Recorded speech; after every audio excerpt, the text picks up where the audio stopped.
తర్వాత గురువుగారు ఇందాక మనం ఉగాది పచ్చడి గురించి మాట్లాడుకుంటూ ఈ షడ్రుచుల సమ్మేళనం అంటే జీవితానికి అన్వయిస్తూ చాలా చోట్ల వర్ణనలు కూడా ఉన్నాయి. అంటే జీవితం అనేది షడ్రుచుల సమ్మేళనం అనేది తెలియజేస్తుంది అనేది. ప్రత్యేకించి ఉగాది నాడు ఈ షడ్రుచులని ఎందుకు సేవించాలి, దీని ఆంతర్యం ఏంటి గురువుగారు? అంటే మన పూర్వీకులు ఏది ఆచారంగా తీసుకొచ్చినా ప్రధానంగా ముందు దృష్టిలో పెట్టుకున్నది ఏది అంటే ఆరోగ్యాన్ని దృష్టిలో పెట్టుకున్నారు. మీరు ఏదైనా ఒక పని చెయ్యాలన్నా, అసలు ధర్మాచరణం చెయ్యాలన్నా ఈ శరీరం మీకు సహకరించాలి. శరీరం సహకరించకపోతే రెండు ప్రమాదాలు. ఒకటి, తన పని తాను చేయలేడు. రెండు, ఆయన ఆరోగ్యంగా లేకపోతే ఇంట్లో వాళ్ళకి ఆందోళనగా ఉంటుంది. నిష్కారణంగా ధనం ఎక్కువ వ్యయమైపోతుంది. ఆరోగ్యం చాలా చాలా ప్రధానం.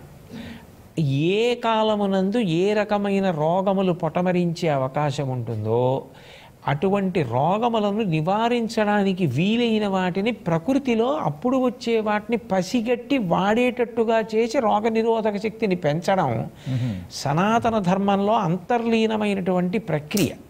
మీరు చూడండి, కార్తీక మాసం వస్తే కోటి దీపోత్సవాలు అవి చేయిస్తుంటారు. ఆ దీపం మీద గ్రీస్ దేశంలో ఇక్కడ పెట్టే దీపాల మీద పరిశోధనలు చేశారు.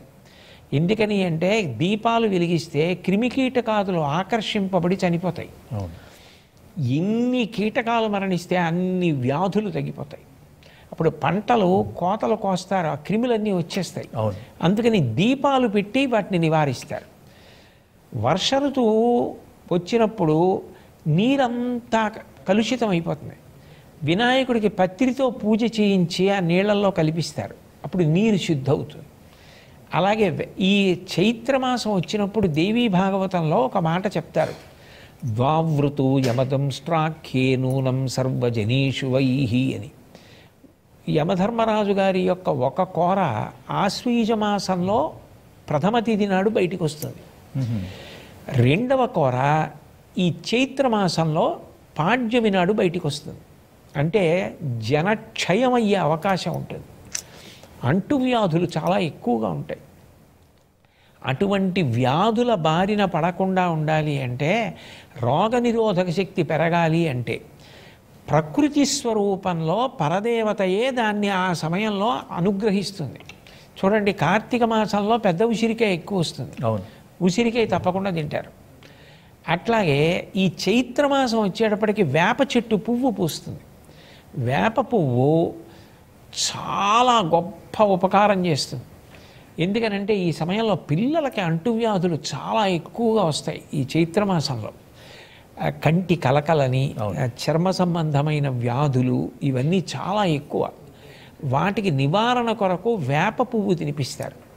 అట్లాగే బెల్లం ముక్క, దానికి నిలవ దోషం లేదు. అది నిలవ ఉన్న పదార్థాలతో కూడినదైనా బెల్లం ముక్క వేస్తే నైవేద్యం పెట్టదు, అది కూడా ఔషధి.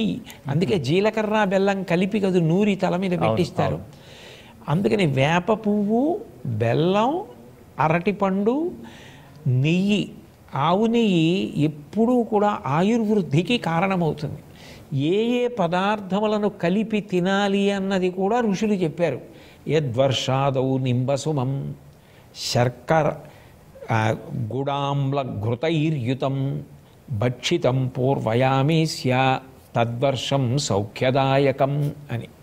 అంటే పాడ్యమి తిథి నాడు సూర్యోదయాత్ పూర్వమే నైవేద్యం పెట్టి యద్వర్షాదౌ నింబసుమం, ప్రధానమైంది ఏది అంటే వేప పువ్వు.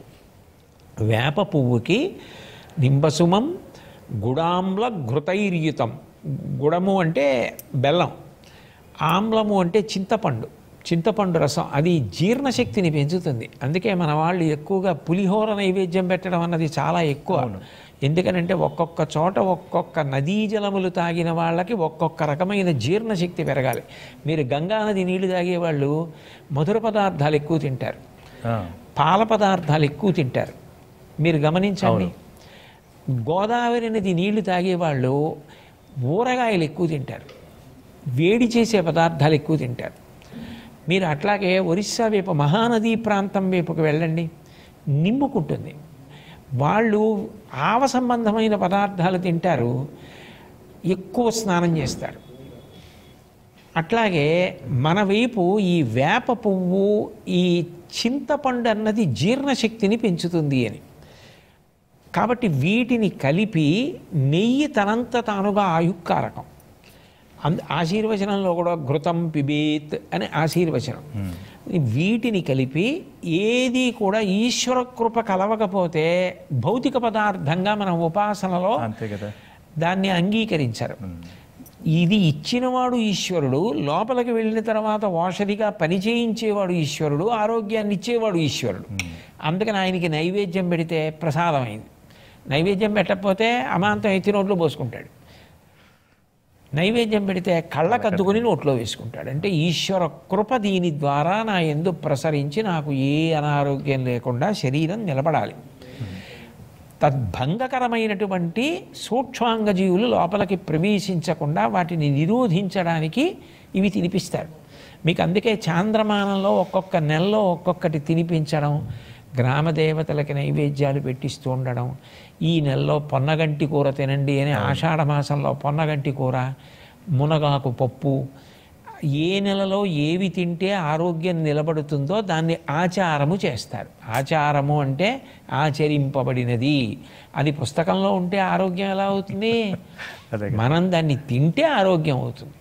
అందుకని ఛాందసంతో చేసింది కాదు, అది ఆరోగ్యాన్ని ప్రదానం చేసి ఈ పచ్చడిని ప్రసాదంగా తీసుకొచ్చారు. అది కారణం. ఆ పైన మీరన్నట్టు జీవితం అన్న తర్వాత ఎప్పుడూ సుఖంగానే ఉంటుంది అని చెప్పడం సాధ్యం కాదు. సుఖంగా ఉండాలని మనం అనుకుంటాం, కానీ ఒక రోజున మోకాలు నొప్పెట్టచ్చు, ఓ రోజు జ్వరం రావచ్చు. అంత మాత్రం చేత నువ్వు ఆగిపోకూడదు, దాన్ని అధిగమించి ముందుకు వెళ్ళిపోవాలి. అలా అధిగమించి ముందుకు వెళ్ళిపోకపోతే ఇంకా నీకు ఇష్టం లేనిది ఏదో జరిగిందని ఆగిపోతే జీవితానికి అర్థం లేదు. ఎప్పుడైనా ఏదైనా అనుకోని విషయం తటస్థించినా దాన్ని దాటి ముందుకి ఉత్సాహంగా వెళ్ళిపోవాలి. చేతిలో బంతి కింద పడితే పైకి ఎలా లేస్తుందో అలా లేవాలి తప్ప మట్టి ముద్ద పడిపోతే అంటుకుపోయినట్టు అంటుకుపోకూడదు. అది చెప్పడానికి ఈ షడ్రుచుల్ని కలుపుతారు. అన్నిటినీ ఆదరించి అధిగమించడం నేర్చుకో జీవితంలో అని చెప్పాలి.